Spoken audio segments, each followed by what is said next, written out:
Mike Marlar was scheduled to show up at Golden Isles, and in fact, he was supposed to compete for the Lucas Oil Late Model Dirt Series this year, but he did not show up, and it's still unclear as to why he did not show up. We do have some reports indicating that his performance was lacking at Vado, and he just didn't feel prepared. So let's get to this right here. You can see here, this is his current schedule on his website. You can see that he was supposed to show up at Golden Isles Speedway last night, and he's actually still got it listed here that he's supposed to show up today and tomorrow, but it does not look like that is going to be the case. And just to be clear, he did announce that he was going to be running in the Lucas Oil Late Model Dirt Series. This is a press release here from MSR Mafia from Skyline Motorsports, and you can clearly see it says right here that Mike Marlar overcame midseason adversity to rally to finish 7th in the Lucas Oil Late Model Dirt Series points this season and will pursue his first Lucas Oil Late Model Dirt Series title in 2025. This was published at the end of December 27th, so a little less than a month ago. And so we have this report here from Kyle McFadden saying that Mike Marlar is simply not running at Lucas Oil this year, nor World of Outlaws. Skyline owner Greg Bruning just told me. Yes, they recently announced he'd campaign on Lucas again, but after a tough Wild West shootout, Bruning said the 157 team wasn't ready for Golden Isles, and he said he would provide an update later on Dirt and Flow Racing. I checked Dirt on Dirt this morning. I didn't see anything regarding Mike Marlar's status, and we can hop over here and look at I guess we can go back to his website because it shows it here as well. It's obviously connected to myracepass.com, and you can see he did kind of struggle out there in New Mexico at Vado. Had a decent start to start it, finishing in 9th, getting a top 10, but then second night finished 14th, and then 19th on the third night, and then got back into the top 10 on that fourth night, and then the fifth night, dismal showing in 22nd. So clearly had some struggles there at Vado with just 2 top 10s, and those were at the tail end of the top 10. So definitely it was off to a rough start there. But he is not going to be running Lucas Oil, and he's not going to be running World of Outlaws, according to Kyle McFadden, who spoke to Skyline team owner Greg Bruning. And the claim is that he just isn't ready. Tough Wild West shootout team wasn't ready for Golden Isles. That is the current information that we have. I do have some other updates here from McFadden.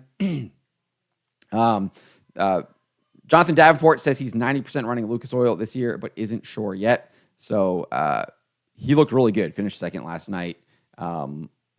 Really good start for Jonathan Davenport. So that is kind of an update there. And then as far as what happened with Ricky Thornton Jr.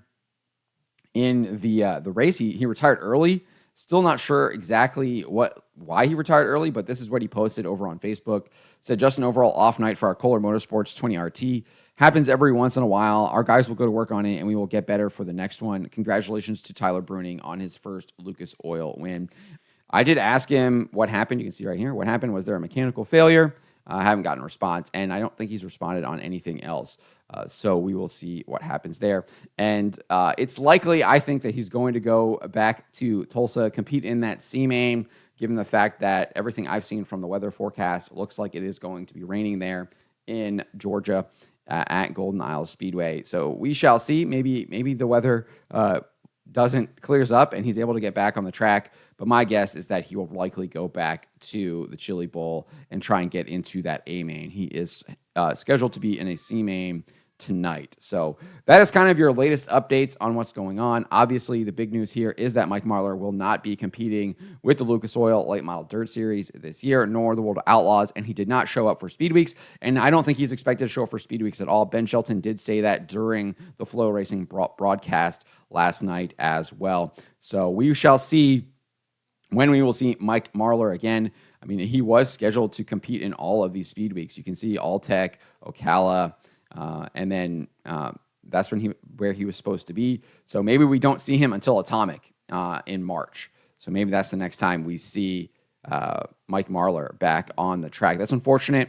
I really like watching Mike Marlar race. I thought he had a really good Speed Weeks last year. I think he was in one of one of the top 5 races. I forget which track it was. It might have been at East Bay. He basically came from the from the back, ripping the lip, and finished in like second or third, and obviously put on a show for the people there at the track. I don't think we really got to see a lot of it on flow until the very end, but it was obvious he was just working his way through the field like a madman. Just kind of ran out of laps there. So that's unfortunate because I do like watching Mike Marlar. I definitely like pulling for him, and I especially love just kind of like his joy in his interviews and just how much he loves to race. So unfortunate that we won't see him at Speed Weeks and we won't see him on the Lucas Oil Late Model Dirt Series. But let me know what you guys make of this. Let me know in the comments below.